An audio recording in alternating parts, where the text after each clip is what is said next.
ವೇದಿಕೆ ಮೇಲಿರುವಂಥ ಕಾರ್ಮಿಕ ಅಧಿಕಾರಿ ವರಲಕ್ಷ್ಮಿ ಅವರು, ಜಿಲ್ಲಾ ಸಂಘದ ಅಧ್ಯಕ್ಷರು ಆತ್ಮೀಯರಾದಂಥ ಕೃಷ್ಣ ಅವರು, ಪತ್ರಿಕಾ ಸಂಘದ ಅಧ್ಯಕ್ಷರು ಆತ್ಮೀಯರಾದಂಥ ಗೋಪಿನಾಥ್ ಅವರು, ರಾಜೇಶ್ವರಿ ಅವರು, ಲವಕುಮಾರ್ ಅವರು, ರವಿಕುಮಾರ್ ಅವರು, ವೇಣು ಅವರು, ಕುಮರೇಶನ್ ಅವರು, ಚೀರಣ್ಣ ಅವರು ಮತ್ತು ಎಲ್ಲ ತಾಲೂಕುಗಳ ಅಧ್ಯಕ್ಷರು ಮತ್ತು ಪದಾಧಿಕಾರಿಗಳು, ಕೋಲಾರ ತಾಲೂಕು ಅಧ್ಯಕ್ಷರಾದಂಥ ಸ್ಪಂದನ ರಂಗನಾಥ್ ಅವರು ಮತ್ತು ಮುಂದೆ ಕುಳಿತಿರುವಂಥ ಎಲ್ಲ ಛಾಯಾಗ್ರಾಹಕ ಬಂಧುಗಳಿಗೆ ವಿಶ್ವ ಛಾಯಾಗ್ರಹಣ ದಿನಾಚರಣೆಯ ಶುಭಾಶಯಗಳನ್ನ ತಿಳಿಸ್ತಾ ಇದ್ದಾರೆ. ಆಮೇಲೆ ರಮೇಶ್ ಅವರು ಯಾವಾಗಲೂ ಗಲಾಟೆ ಪತ್ರಿಕಾ ದಿನಾಚರಣೆ ಮಾಡ್ತೀರಿ, ಕನಿಷ್ಠ ನನಗೆ ಮೆಸೇಜ್ ಕೂಡ ಹಾಕಲ್ಲ ಅಂತ ಎಲ್ಲ ಫಂಕ್ಷನ್ ಮುಗಿದ್ಮೇಲೆ ಸಾಯಂಕಾಲ ಮೆಸೇಜ್ ಹಾಕ್ತಾರೆ. ನನಗೆ ಗೊತ್ತಿರೋದು ಹಾಕಿರ್ತಾರೆ, ನಿಮ್ಮ ಯುವತಿಗೆ ನನಗೊಂದು ಇನ್ವಿಟೇಷನ್ ಕೊಡಲ್ಲ ಅಂತ. ಆದರೆ ಅದೇ ಆಮೇಲೆ ರಮೇಶ್ ಅವ್ರಿಗೆ ಹೇಳ್ತಾ ಇದ್ದೀನಿ, ನಮ್ಮ ಫಂಕ್ಷನ್ ನಿಮ್ಗೆ ಕರೀದಾದ್ರೂ ಪರವಾಗಿಲ್ಲ, ನಿಮ್ಮ ಫಂಕ್ಷನ್ ಮಾತ್ರ ನಾವು ಬಂದೇ ಬರ್ತೀವಿ ಅಂತ ಹಂಗೆ ಬರ್ತಿದ್ದೀವಿ, ಪ್ರತಿ ವರ್ಷ ಬರ್ತಾ ಇದ್ದೀವಿ. ಅದು ನಾವು ಛಾಯಾಗ್ರಾಹಕರು ಕೊಡುವಂತ ಗೌರವ.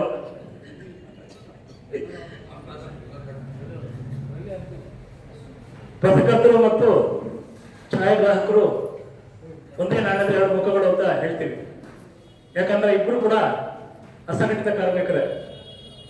ಸರ್ಕಾರದ ಯಾವುದೇ ಕಾರ್ಯಕ್ರಮ ಆದ್ರೂ ಕೂಡ ನಾವಿಲ್ಲ ಅಂದ್ರೆ ಕಾರ್ಯಕ್ರಮ ನಡೆಯಲ್ಲ.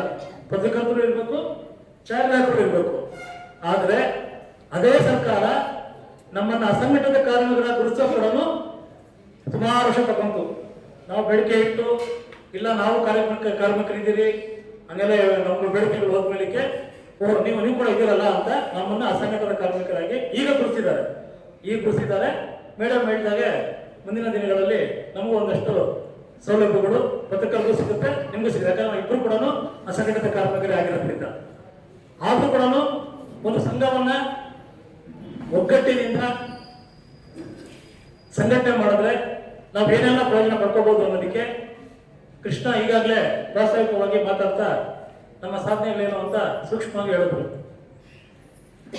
ಕೃಷ್ಣ 2000 ಇಸ್ವಿಯಲ್ಲಿ 2000ರಲ್ಲಿ ಅಧ್ಯಕ್ಷರಾದರು. ನಾನು ಅವಾಗ ಪತ್ರಕರ್ತರ ಸಂಘಕ್ಕೆ ಖಜಾಂಚಿನೋ ಕಾರ್ಯದರ್ಶಿನೋ ಆಗಿದ್ದೆ. 25 ವರ್ಷ ಪತ್ರಕರ್ತರ ಸಂಘದಲ್ಲಿ ಬೇರೆ ಬೇರೆ ಹುದ್ದೆಗಳಲ್ಲಿ ಕೆಲಸ ಮಾಡಿದ್ದೀವಿ.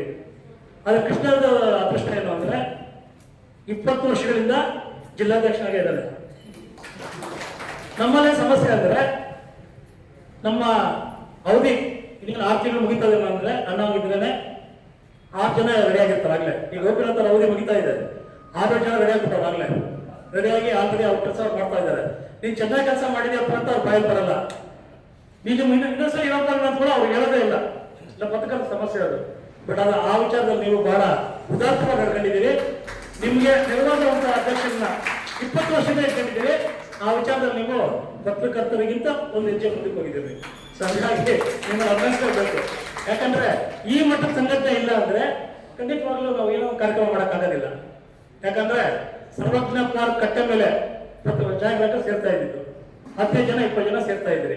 ಇವತ್ತು ಒಂದು ದೊಡ್ಡ ವೇದಿಕೆಗಳಲ್ಲಿ ಇಡೀ ಕರ್ನಾಟಕ ಮೆಚ್ಚುವಂಗೆ ಲವಕುಮಾರ್ ಅವ್ರು ಹೇಳಿದ್ರು, ಈಗ ನಾವು ದಕ್ಷಿಣ ಕನ್ನಡ ಬಿಟ್ರೆ ಕೋಲಾರವ್ರನ್ನೇ ನಾವೆಲ್ಲ ಕಡೆ ಹೋಗಿ ಇದೊಂದು ಮಾದರಿ ಸಂಘ ಅಂತ ಹೇಳ್ತೀವಿ ಅನ್ನೋ ರೀತಿಯಲ್ಲಿ ನೀವು ಬೆಳೆದಿದ್ರಿ ಅಂದ್ರೆ ಖಂಡಿತವಾಗ್ಲೂ ಅದಕ್ಕೆ ಕೃಷ್ಣ ಮತ್ತು ಅವರ ತಂಡ ಮಾಡಿರುವಂತ ಒಂದು ಕೆಲಸ ಮತ್ತು ಅವರ ತಂಡಕ್ಕೆ ನೀವು ಕೊಟ್ಟಿರುವಂತ ಸಹಕಾರ, ಆ ಸಹಕಾರ ಇಲ್ಲ ಅಂತಿದ್ರೆ ಖಂಡಿತ ಅವ್ರ ಕೆಲಸ ಮಾಡಕ್ ಆಗ್ತಾ ಇರಲಿಲ್ಲ. ಆ ಸಹಕಾರವನ್ನು ನೀವು ಕೊಡ್ತಾ ಬಂದಿದ್ದೀರಿ. ಹಾಗಾಗಿ ಪ್ರತಿ ವರ್ಷ ನೀವು ಬದಲಾವಣೆ ಆಗ್ತಾ ಇದ್ದೀರಿ. ವೇಣು ಮಾತಾಡ್ತಾ ಒಂದು ಒಳ್ಳೆ ವಿಷಯ ಹೇಳೋದು ಖಂಡಿತ ಹೌದು. ಪ್ರತಿ ವರ್ಷ ನಾವು ಸೇರ್ತೀವಿ, ಪತ್ರಿಕಾ ದಿನಾಚರಣೆ ಮಾಡ್ತೀವಿ. ಈ ಪತ್ರಿಕಾ ದಿನಾಚರಣೆಗಿಂತ ಮುಂದಿನ ವರ್ಷ ಪತ್ರಿಕಾ ದಿನಾಚರಣೆ ಮಾಡುವುದಾಗಿ ಟೆಕ್ನಾಲಜಿಯಲ್ಲಿ ಬಹಳ ಬದಲಾವಣೆ ಆಗಿರ್ತದೆ. ಯಾವ ರೀತಿ ಬದಲಾವಣೆ ಅಂದ್ರೆ ನೀವು ಸ್ವಲ್ಪ ಯಾವಾದ್ರೂ ಕೂಡ ಎಲ್ಲೋ ಹಿಂದಕ್ಕೆ ಹೋಗ್ಬಿಡ್ತೀವಿ. ಸೊ ಆ ರೀತಿಯಾದ ಬದಲಾವಣೆಗಳನ್ನ ಇವತ್ತು ಆಗ್ತದೆ. ಅದು ಕ್ಯಾಮ್ರಾ ವೈಸ್ ಆಗಿರ್ಬೋದು, ಟೆಕ್ನಾಲಜಿ ಆಗಿರ್ಬೋದು, ಆಮೇಲೆ ಆರ್ಟ್ಸ್ ಮೂಲಕ ಆಗಿರ್ಬೋದು. ಯಾಕಂದ್ರೆ ಇವತ್ತು ನಮ್ಮ ಅಧ್ಯಕ್ಷರು ಹೇಳಿದ್ರು ಎಲ್ಲರೂ ರಿಪೋರ್ಟರ್ಗಳೇ ಇದೆ. ಯಾಕಂದ್ರೆ ಯೂಟ್ಯೂಬ್ ಯಾರು ರೈತ ಅವರೆಲ್ಲ ರಿಪೋರ್ಟರ್ಗಳೇ ಇವತ್ತು. ಹಾಗೆ ನಿಮಗೂ ಕೂಡ ಅಷ್ಟೇ, ಯಾರ ಕೈಯಲ್ಲಿ ಮೊಬೈಲ್ ಐತೆ ಅವರೆಲ್ಲ ಛಾಯಾಗ್ರಾಹಕರೇ ಇವತ್ತು. ಆದ್ರೂ ಕೂಡ ನಿಜವಾದ ಪತ್ರಕರ್ತರಿಗೆ ಬೆಲೆ ಇದೆ, ನಿಜವಾದ ಛಾಯಾಗ್ರಾಹಕರಿಗೆ ಖಂಡಿತವಾಗ್ಲೂ ಬೆಲೆ ಇದ್ದೇ ಇರ್ತದೆ. ಯಾಕಂದ್ರೆ ನಾವ್ ಯಾಕೆ ಮಾತು ಹೇಳ್ಬೇಕು ಅಂದ್ರೆ, ಯಾಕಂದ್ರೆ ಟೆಕ್ನಾಲಜಿ ಅಂತ ಬರ್ತಾ ಇದೆ. ಇವಾಗ ಟೆಕ್ನಾಲಜಿ ಬಂದಿದೆ, ಕ್ಯಾಮ್ರಾನೇ ಬೇಕಾಗಿಲ್ಲ, ಫೋಟೋ ಸೃಷ್ಟಿ ಮಾಡ್ಕೊಡ್ತದೆ ಇವತ್ತು. ಹಿಂದೆಲ್ಲ ನಾವು ಲೆನ್ಸು ಕ್ಯಾಮ್ರಾ ಟೆಕ್ನಾಲಜಿ ಅಂತ ಕೇಳ್ತಾ ಇದ್ವಿ. ಆದ್ರೆ ಇವತ್ತಿನ ಪರಿಸ್ಥಿತಿ ಒಂದು ಆಪ್ ನೀವು ಕೇಳಿ ಫೋಟೋನ ನೀವು ಕೇಳಿ ಡೆಫಿನೇಷನ್ ಅಲ್ಲಿ HD ಆಗಿರ್ಬೋದು, 4K ಆಗಿರ್ಬೋದು, ಇದರಲ್ಲಿ ಕೊಡ್ತೀವಿ. ಆದ್ರೆ ಬಂತು ಅಂತ ನೀವು ಭಯ ಪಡ್ಬೇಕಾಗಿಲ್ಲ. ಯಾಕಂದ್ರೆ OAN ಅಂತದ್ದು ನಿಮ್ಮ ತಲೆಯಲ್ಲಿ ಇರ್ತದೆ. ಇವತ್ತು ಒರಿಜಿನಲ್ ಇಂಟೆಲಿಜೆನ್ಸ್ ಏನಂತಂಥದ್ದು ನಿಮ್ಮ ಮೆದ್ದಲ್ಲಿ ಇರುವಂಥದ್ದು. ಫೋಟೋ ತೆಗಿಬೇಕಾಗಿರುವಂಥದ್ದು ನಿಮ್ಮ ಕ್ಯಾಮ್ರಾದಲ್ಲ, ಫೋಟೋ ಅನ್ನುವಂಥದ್ದು ನಿಮ್ಮ ಮೆದುಳಲ್ಲಿ ಮೊದಲು ಆ ಫ್ರೇಮ್ ಫಿಕ್ಸ್ ಆಗಬೇಕು. ಆ ಫಿಕ್ಸ್ ಆಗಿರೋ ಫ್ರೇಮ್ ಅನ್ನ ನಿಮ್ಗೆ ಒಂದು ಒಳ್ಳೆ ಕ್ಯಾಮ್ರಾ ಇದ್ರೆ ಖಂಡಿತವಾಗಿ ಒಂದು ಒಳ್ಳೆ ಫೋಟೋಗ್ರಫಿ ಆಗುತ್ತೆ. ಅದಿಲ್ಲ ನಿಮ್ಮ ತಲೆಯಲ್ಲಿ ಒಂದು ಫ್ರೇಮ್ ಬರಲಿಲ್ಲ ಅಂದ್ರೆ ನಿಮ್ಮ ಕೈಗೆ ಎಂತ ಟೆಕ್ನಾಲಜಿ ಕೊಟ್ಟರು ಆ ಫೋಟೋ ಬರೋದಿಲ್ಲ, ಆ ಫೋಟೋ ವೇಸ್ಟ್. ಅದಕ್ಕೆ ನಮ್ಮ ಅಧ್ಯಕ್ಷ ಹೇಳಿದ್ದು, ನಮಗೆ ಎಷ್ಟೋ ಜನ ಫೋಟೋ ತಗೊಳ್ತಾರೆ, ಇಲ್ಲ ನಾವೇ ತೆಗಿತೀರಿ, ಆದ್ರೆ ನಿಮ್ಗೆ ಪ್ರೊಫೆಷನಲಿ ಒಬ್ಬ ಫೋಟೋಗ್ರಾಫರ್ ತಗೊಳ್ಳುವಂತ ಫೋಟೋಗೆ ಆ ಫೋಟೋ ಸರಿಸಮ ಆಗೋದಿಲ್ಲ ಅನ್ನೋ ಕಾರಣಕ್ಕಾಗಿ ಬರಲಿ ಮತ್ತೊಂದು ಬರಲಿ ಏನೇ ಬಂದ್ರು ಕೂಡ ನಿಮ್ಮ ನಿಮ್ಮ ತಲೆಯಲ್ಲಿ ನಿಮ್ಮ ಕೌಶಲ್ಯ ಇದ್ರೆ ಖಂಡಿತವಾಗ್ಲೂ ನಿಮಗೆ ಸಾವಿಲ್ಲ. ಅಂತ ಕೌಶಲ್ಯಕ್ಕೆ ಅಂತ ವೃತ್ತಿಗೆ ಇವತ್ತು ಕೂಡ ಸಾವಿಲ್ಲ ಅಂತ ಮಾತನ್ನ ಹೇಳ್ತಾ, ಇವತ್ತು 1000 ಜನ 1,000 ಜನ ಕೋಲಾರ ಜಿಲ್ಲೆಯಲ್ಲಿ ಪತ್ರಿಕಾ ಛಾಯಾಗ್ರಾಹಕರಾಗಿ ಜೀವನವನ್ನ ಮಾಡ್ತಾ ಇದ್ದಾರೆ ಅಂದ್ರೆ ಅದು ಕಡಿಮೆ ಆದ ವಿಚಾರ ಅಲ್ಲ. ಯಾಕಂದ್ರೆ ಅದೊಂದು ದೊಡ್ಡ ಸಂಗತಿ ಅದು. ಇವತ್ತು ಮೇಡಮ್ ಅವರು ಹೇಳಿದ್ರು ಬಹಳ ವಿಷಾದಕರವಾದ ವಿಚಾರ. ಯಾಕಂದ್ರೆ 130 ಜನ ಮಾತ್ರ ನೋಂದಣಿ ಮಾಡ್ಕೊಂಡಿದ್ದೀವಿ ಅಂತ. ಇದು ಯಾಕೆ ಮಾತ್ರ ಹೇಳ್ಬೇಕು ಅಂದ್ರೆ ಮೇಡಮ್ ಅವರು ಅದನ್ನು ಹೇಳಿದ್ದಾರೆ.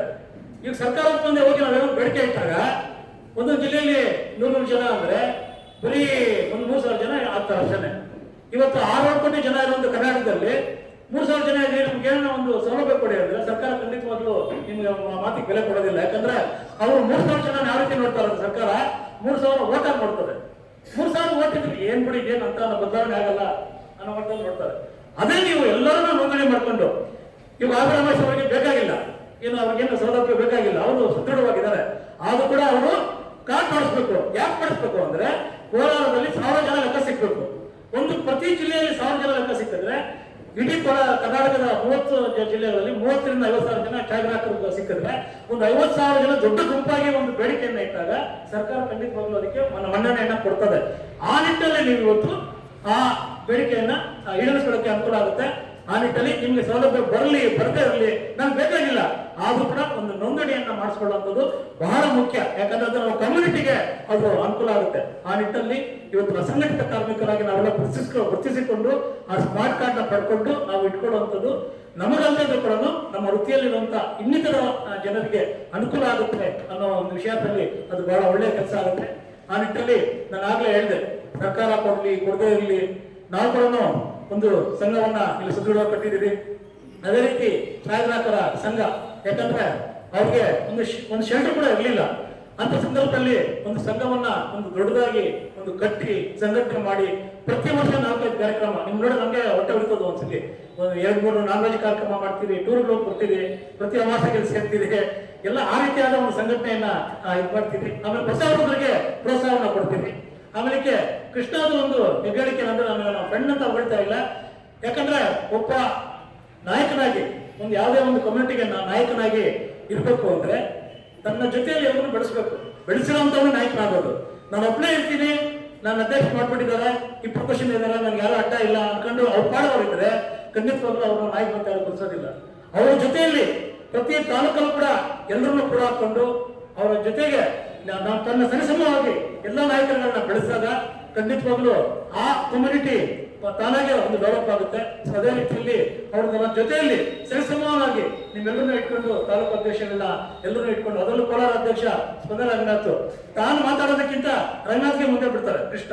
ಸೊ ಅದು ಏನೇ ನೋಡ್ಸುತ್ತೆ ಅಂದ್ರೆ ಒಳ್ಳೆ ನಾಯಕತ್ವನ ಲಕ್ಷಣವನ್ನ ನೋಡಿಸುತ್ತೆ. ನೀವು ಬೆಳಿಬೇಕು, ನಮ್ಮ ಕಣ್ಮಂದಿ ಬೆಳೆದಾಗ್ಲೇ ಆ ಸಂಘ ಉಳ್ಕೊಳ್ತದೆ ಅನ್ನೋ ಮಾತನ್ನ ಹೇಳ್ತಾರೆ. ಯಾಕಂದ್ರೆ ನಾನಿರೋವಾಗ ಮಾತ್ರ ಸಂಘ ಇರಬೇಕು, ನಾನು ಇಲ್ಲದ ಸಂಘ ಇರಬಾರ್ದು ಅನ್ನೋ ಅಂತ ಇದ್ದಾರೆ. ಆ ಸಂಘಕ್ಕೆ ಯಾವತ್ತೂ ಭವಿಷ್ಯ ಇರೋದಿಲ್ಲ. ನಾನು ಇರ್ಲಿ ಇರಲಿ ನಾನು ಹಾಕೊಟ್ಟಿರುವಂತ ಅಡಿಪಾಯದಲ್ಲಿ ಸಂಘ ಇನ್ನೂ 100 ವರ್ಷ ಬೆಳಿಬೇಕು ಅನ್ನೋ ಮನಸ್ಥಿತಿ ಆಗಿರ್ತದೋ ಅವ್ರು ಮಾತ್ರನೇ, ಆ ಸಂಘ ಮಾತ್ರನೇ ದೊಡ್ಡದಾಗಿ ಬೆಳೀತದೆ.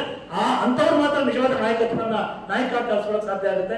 ಆ ನಿಟ್ಟಿನಲ್ಲಿ ಕೃಷ್ಣಯ್ಯ ನಾನು ಮತ್ತೆ ರಂಗನಾಥ್ ಅವ್ರಿಗೆ ಸಾಥನ್ನ ಕೊಡ್ತಾ, ಆ ಜೊತೆಗೆ ನೀವೆಲ್ಲರೂ ಕೊಡ್ತಾ ಇರೋದ್ರಿಂದ ಮತ್ತೊಮ್ಮೆ ನಿಮಗೆ ಧನ್ಯವಾದಗಳನ್ನ ಅರ್ಪಿಸ್ತಾ, ನಿಮ್ಮ ಕಾರ್ಯಕ್ರಮಗಳು ಇವಾಗ ಏನಿದ್ರು ನಿಮ್ಮ ಮಕ್ಕಳ